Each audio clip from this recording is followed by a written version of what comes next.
You didn't click on this video by accident. It found you, right at the moment your life is beginning to pull away from the chaos. Today, I want to tell you something important. That sparkle in your eyes, it's about to come back. I'm going to explain why some chapters in our lives feel unbearably hard, and how you can actually come out of them stronger than you were before. But more than that, I came here to bring you something you might not even realize you needed. A sign. You feel it. Even if you can't quite explain it, your mind is restless, your heart feels tight, and sometimes the urge to cry shows up out of nowhere, or maybe it comes from everything all at once. You try to look strong, but there are moments when you just can't keep it up anymore. And listen, I don't know exactly what's going on in your life right now. I don't know if you've just lost the job that kept you going, if someone you love deeply is no longer here, or maybe you've gotten some news about your health that's been hard to accept. Maybe what's hurting you is the ingratitude of someone you trusted. Maybe it's the crushing weight of debt, or maybe it's just the simple, painful feeling of waking up every day with the sense that everything is falling apart and no one truly understands. But here's what I do know. If you've made it to this video today, it's because you're searching for an answer, for a sign, for a breath of relief. You're asking yourself, what now? And maybe, just maybe, that's exactly why this video found you. It came to remind you that it's okay to feel this way today, but it doesn't mean you'll feel the same tomorrow. This pain you're carrying right now, it's not the end. It could actually be the beginning of something new, a fresh start that hasn't fully revealed itself yet, but is already taking shape inside you, because here's the truth. When things begin to shift, or even fall apart in our lives, no matter how painful it is, it often means a cycle has come to an end. And yes, that's scary. Yes, it shakes us. Yes, it hurts. But it's as if life is whispering to you. You've given all you had here. You've learned what you needed to learn. You showed up, you tried. You gave it your all. Now it's time to begin again. And no, that doesn't mean you failed. It means you've grown, and when the soul grows, it starts to feel cramped. In the small places it used to fit, it begins to push against the walls, and everything that no longer serves you starts to fall away. That's why it feels like your world is collapsing. But in truth, it's just dismantling what can no longer support the new version of you. Today might feel like the end, but you'll come to see it's just a bend in the road, and just beyond that bend, there's more path, there's more light, a calling toward a new version of yourself. And that calling often begins like this, with silence, with pain, with that strange, heavy feeling that everything is falling apart. But quietly, something is being rebuilt. Maybe you're wondering why it hurts so much to change, why it's so hard to close a chapter even when deep down, you know it no longer makes sense. Here's the truth. The pain you feel is real. You're not overreacting, you're not being weak, you're just experiencing something deeply human. You get attached. We all do. To what's familiar, to what we know. Even if it no longer serves us, there's a part of you, of all of us, that naturally clings to the known rather than embracing the unknown. That has a name. Psychologists call it status quo bias, the tendency to prefer things as they are, even when change is for the better. Because change takes courage, it demands surrender. Your body and your emotions go through this too. Inside you there's fear, fear of losing what feels stable, connected, safe. Closing a chapter often feels like letting go of a part of your own story. And how do you let go? Without feeling empty. You've formed bonds with people, places, routines, memories. Those bonds give you a sense of emotional safety, of control. That's what psychologist John Bowlby described in his attachment theory. Breaking those bonds, even when it's necessary, shakes your foundation. Your soul feels it, your heart resists, and your mind tries to make sense of it all. But not everything can be explained. Not everything is logical. You might be the one who chose this change and still feel pain.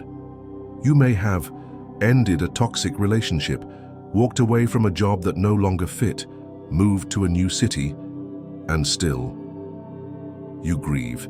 Yes, grieve. Because when you close a chapter, you don't just mourn the hard parts. You also mourn what was good. You grieve the expectations you once had, for the dreams that didn't come true, for the version of your future that now has to be redrawn. Elizabeth Kubler-Ross described this process in 5 stages: denial, anger, bargaining, depression, and acceptance, and every single one of them is normal. Each one has its own time, and they can show up inside you in a messy, confusing, tangled, so I can still be completely valid, and it doesn't stop there. Your body feels it too. Hans Selye, a physician who deeply studied stress, explained this through what he called the general adaptation syndrome. When you go through a major change, your entire system goes into high alert.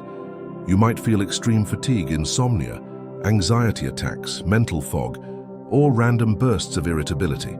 Your body is reacting because it senses something big is happening. But take a breath. This passes too. What seems like chaos right now is actually the beginning of your internal reorganization. The pain of change isn't a mistake. It's a sign that you're evolving.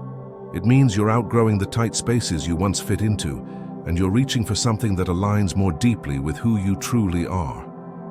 As strange as it may seem, that pain you're feeling, it means your soul is moving. And when the soul begins to move, everything in your life starts to shift into place, even if it feels chaotic right now, even if you can't yet see the direction. So, what should you do now? Let go. Set it free.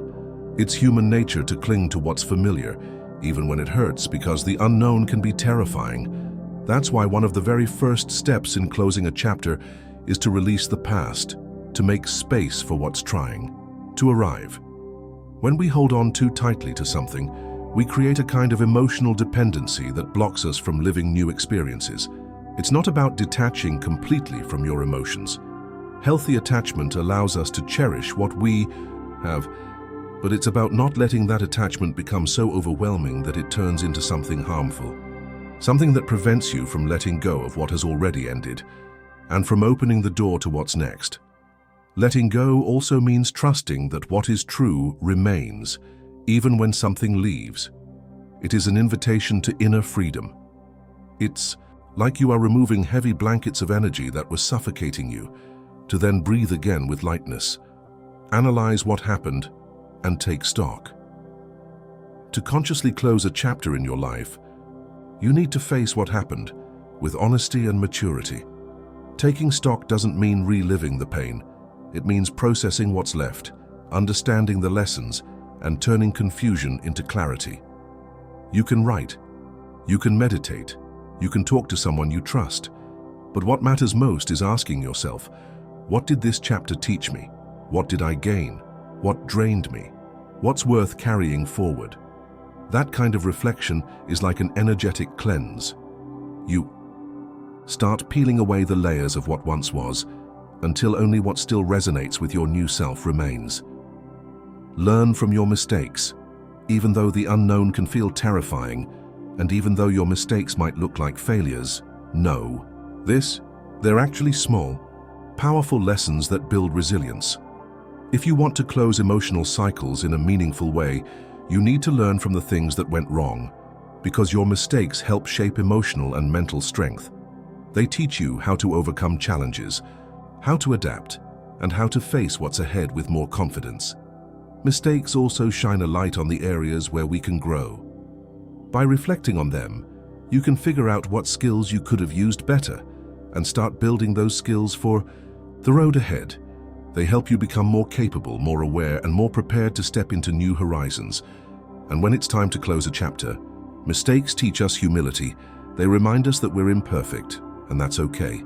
They help us grow more compassionate toward ourselves and others, and build deeper, more genuine connections. Say goodbye and forgive. When you're not sure how to close an emotional chapter, know this: you have to say goodbye. But it has to come from deep within your heart. Hold on to the good memories. Let go of the moments that brought you pain or kept you in suffering. Then make space for acceptance and for forgiveness, which honestly might be the hardest part. But remember, you can't change the past. What's done is done, and yet you can still choose to accept what happened as part of your journey. In doing so, you'll begin to see that none of it was your fault, and that everything unfolded for a reason that goes beyond your control. Don't go chasing answers. What's behind you is behind you. Don't blame yourself for not finding the answer to what happened. There isn't always an explanation for everything. Life isn't a math test where you calculate every step and get one exact result. To truly close a chapter, you need to understand this. Sometimes things happen simply because they're meant to, and that's enough. Reconnect with the feminine energy. Another powerful step in this transition is reconnecting with your feminine energy. And no, it has nothing to do with gender. It's the principle of nurturing, of creation, of intuition and regeneration. This is the symbolic womb of the soul. It holds, it nourishes, it transforms. Feminine energy teaches that not everything needs to happen in a rush, that you're allowed to bloom gently, with listening, with softness, with presence. Welcoming this energy means allowing yourself to feel more and force less. 2. Receive life as it is, without so much resistance.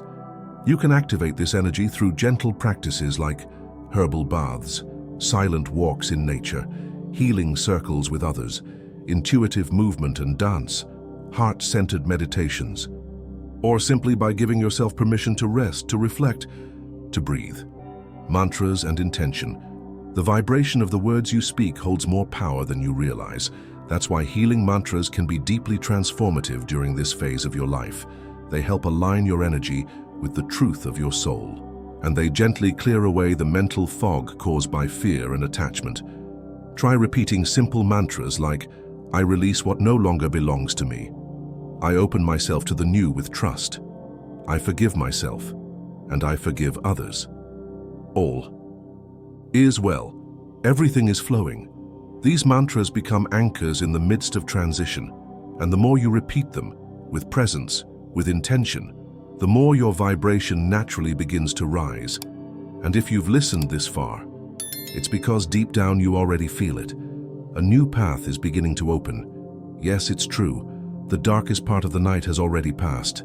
This video didn't show up by accident. It's a sign, a breath of hope, a gentle reminder that you haven't been forgotten, that your journey has meaning, and that something new, something lighter and more in tune with who you've become, is about to be born. And if this message touched you in any way, share it with someone you feel might need it too. Sometimes the right words show up at just the right time, and you might be that messenger in someone else's life. And in the comments below, let's seal this new chapter with strength and intention. I welcome the new.